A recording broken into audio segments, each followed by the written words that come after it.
Hey, Madam Jusko from ProudMoney.com. Some juicy drama in the credit card industry as Walmart is suing Capital One. Says that Capital One has been doing a poor job as their co-brand credit card issuing partner, and because of this is a breach of the contract between the two companies, and Walmart should be able to walk and set up a new credit card situation, whatever that might be. Capital One, for their part, says that really all Walmart is doing is trying to renegotiate the contract that they signed just 4 years ago in order to get better terms, and so they either want that renegotiated with Capital One or they want to get out of it early. The contract was signed in 2018, the cards rolled out in 2019, and the contract goes through 2026.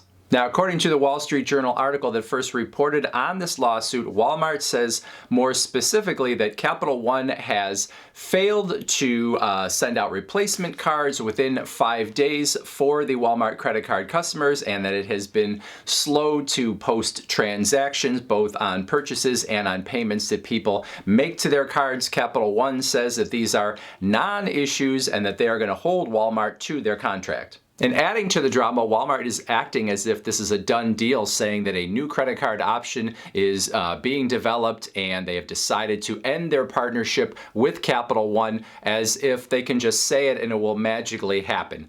But it's not that simple. Now, according to the Wall Street Journal article, Walmart was already trying to renegotiate their contract with Capital One, specifically trying to make some changes to the loss sharing part of that contract, which you have to interpret to mean that Walmart wanted to have less of the losses be their responsibility and more of those losses to be Capital One's responsibility. In addition, they say that Walmart wanted to have their fintech arm called One be some sort of part of the credit issuing process, and Capital One said thanks, but no thanks. Now, I think it's worth noting here that when Walmart ended its relationship with Synchrony Bank, its prior card issuing partner, and switched to Capital One, they sued Synchrony Bank for $800 million on the way out the door, the end of that relationship. Later on, that lawsuit was dropped by Walmart, and Walmart continued to allow Synchrony Bank to issue the Sam's Club credit card. And if you don't know, Sam's Club is a division of Walmart.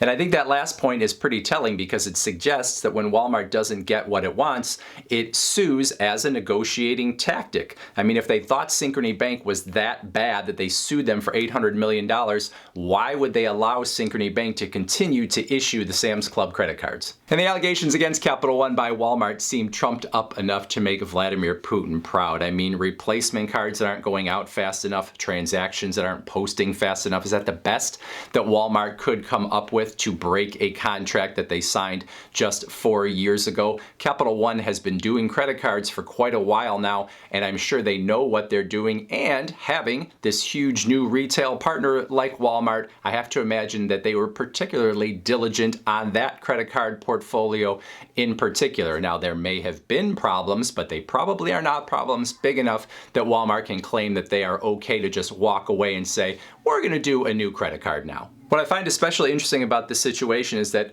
over the last 10 years or so, Walmart has worked really hard to come across as a friendlier company after sort of getting the reputation as this retail bully that would beat up their vendors to squeeze out every last penny from them. I almost feel like Amazon was starting to sort of take over the crown as the retail bully, and now it's sort of like Walmart saying, hold my beer. My guess is that, like many other examples, this is something that we hear about it on the front end and then it gets fixed up behind the scenes, and Walmart and Capital One will probably stay partners at least until the end of the current contract. And you have to wonder, does anyone else want to partner with Walmart after they have sued the last two credit card companies that they have dealt with? I can't imagine anyone jumping for joy at the idea of landing the Walmart contract, knowing that Walmart thinks of a contract only as a starting point to a later contract that is better for them. We shall see, but who doesn't love a good credit card industry drama? I know I do. Your thoughts in the comments section below. I would appreciate them. Otherwise, I thank you for watching, and as always, please go to ProudMoney.com where we do credit card reviews, we talk personal finance, we talk deals,